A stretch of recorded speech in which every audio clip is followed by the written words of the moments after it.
नमस्कार, आप देख रहे हैं पीयूष खबर बिहार। प्लीज सब चैनल को सब्सक्राइब और शेयर करें।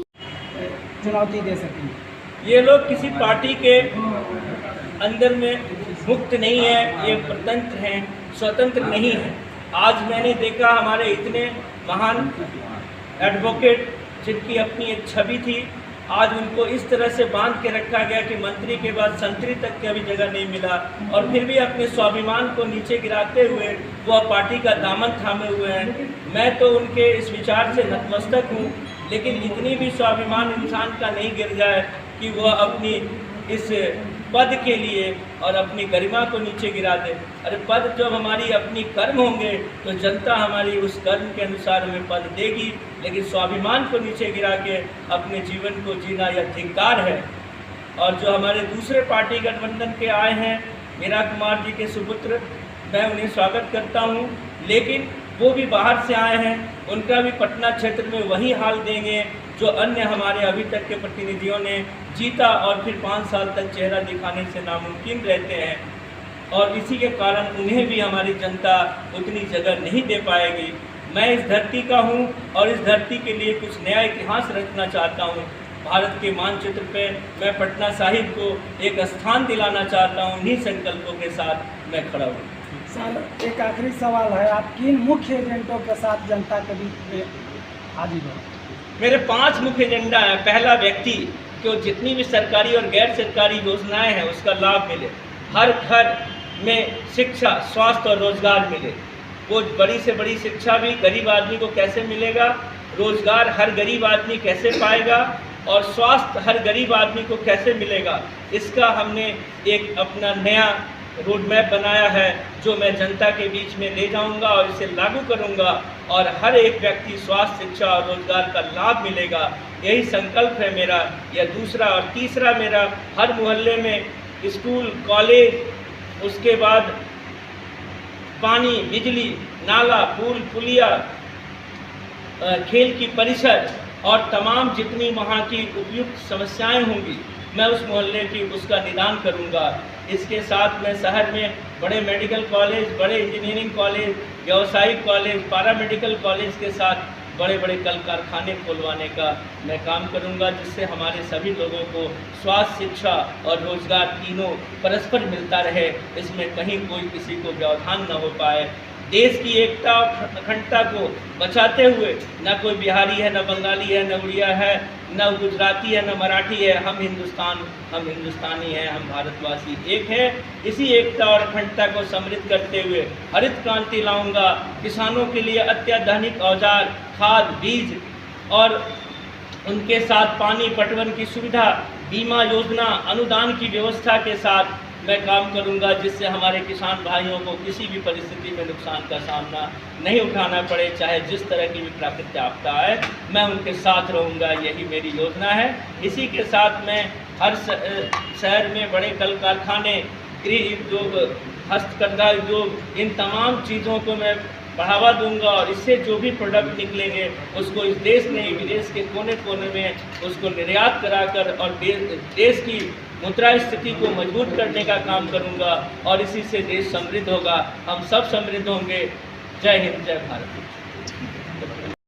इन परिस्थितियों को मैं लगातार, जब से मैं होश संभाला, मैं देखता आ रहा हूँ, और मुझे लगा कि मैं एक रोड मैप दूँ, एक ऐसा इतिहास दूँ, एक ऐसी रास्ता दूँ जो हमारे राजनीति के लोग भी सीखें और इसका लाभ हमारे क्षेत्र की जनता को मिले। जनता का कितना समर्थन मिलता है? जनता में समर्थन तो कहने की बात नहीं है। समर्थन के अनुरूप ही आदमी कहीं भी कोई कार्य को शुरू करता है, और यह तो समय बताएगा कि समर्थन हर एक पार्टी का मेरे साथ है, हर एक वर्ण का है, हर एक धर्म का है, हर एक समुदाय का जो है समर्थन अपने साथ है।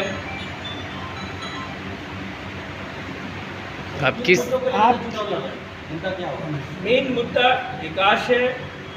पटना के क्षेत्र, हमारे जो क्षेत्रवासी के प्रत्येक व्यक्ति से लेके और क्षेत्र की जितनी समस्याएं हैं उसका पूर्ण समाधान ही हमारा विशेष मुद्दा है। पटना साहिब से किसी पार्टी से पार्टी की जो परिस्थितियां हैं उसमें एक तो पैसे से टिकट की बिक्री है, उसके बाद न जाने पूरी पार्टी की सेवा करने के बाद भी आपको उसका फल मिले कि ना मिले। आज कोई कहीं से दौड़ के चला आता है, कोई दूसरे को धोखा दे के आता है, दूसरे जगह में उसको इतना सम्मान मिल जाता है। तो यहाँ तो सिर्फ धोखेबाज और अपनी बातों से मुकरने वाले लोगों की ही सरताज मिल रही है और पब्लिक भी न जाने क्यों उन्हें जिता दे रही है।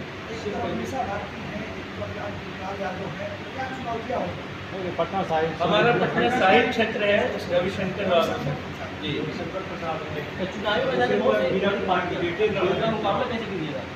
अब बड़ी पार्टियों का मुकाबला तो हमें जनता के बल पे करना है। जनता के निर्णायक है, जनता ही मेरी मालिक है और जनता जी जी जी तो वो अपनी जगह पे है, उनकी अपनी छवि और कर्म होगी। मेरा अपना छवि और कर्म है, मैं अपनी छवि और कर्म के अनुसार इस मैदान में आया। इंडिपेंडेंट खड़ा हो रहा है कि किसी पार्टी से? मैं इंडिपेंडेंट खड़ा हूँ। जब तक मैं खुद स्वतंत्र नहीं रहूँगा तो मैं दूसरे की आज़ादी क्या दिला पाऊँ। इसके पहले आप किसी राजनीतिक दल से जुड़े रहे?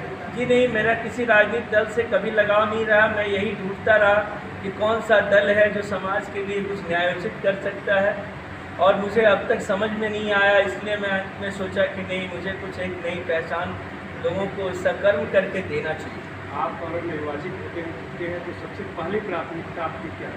सबसे पहले हमारी प्राथमिकता की एक जन सेवा वैसा केंद्र खोलें हर क्षेत्र के हर जगह पे, जहाँ से लोगों के हर समस्या का निदान हो और कोई भी आदमी अपने समस्या के लिए जो परेशान रहता है उसकी परेशानी न रह जाए, चाहे वो व्यक्तिगत समस्या हो या क्षेत्र की समस्या हो। राजनीति में भ्रष्टाचार देखा जा रहा है, क्या कहना चाहेंगे? यही तो राजनीति का मूल बन गया है। इसे ही दूर करने के लिए मैं अपनी इस कदम को बढ़ाया हूँ, क्योंकि इसमें अच्छे लोग आना नहीं चाहते हैं। अच्छे लोग इससे दूर हट रहे हैं। इसकी स्थिति और परिस्थितियाँ को देख के कोई भी आदमी इसमें अच्छा कदम उठाने को तैयार नहीं। लेकिन मैंने सोचा कि आखिर अगर मैं नहीं उठाऊँगा तो यह बीड़ा तो कौन इस गंदगी को साफ करेगा? कैसे धुलेगी यह पाप? कैसे हम इससे निजात पाएंगे? कैसे हमारी जनता को आज विकास का जो है मुद्दा जो सही में वास्तविक उनके द्वार तक जाएगा, यह कौन लेके जाएगा? आप कविपंथी संत होने के साथ साथ चिकित्सक भी हैं। आपको ये राजनीतिक क्षेत्र में ख्याल कहाँ से है? ये मैं जब समाज की सेवा करता हूँ तो राजनीति समाज का बेस है, और जब मैं व्यक्ति की सेवा और व्यक्ति के उत्थान की बात करता हूँ कि मैं चिकित्सक होने के नाते भी मेरा सेवा ही धर्म है, और मैं होम्योपैथिक मेडिकल कॉलेज में प्रोफेसर भी हूँ, तो एक शिक्षक भी हूँ। वहाँ भी मेरा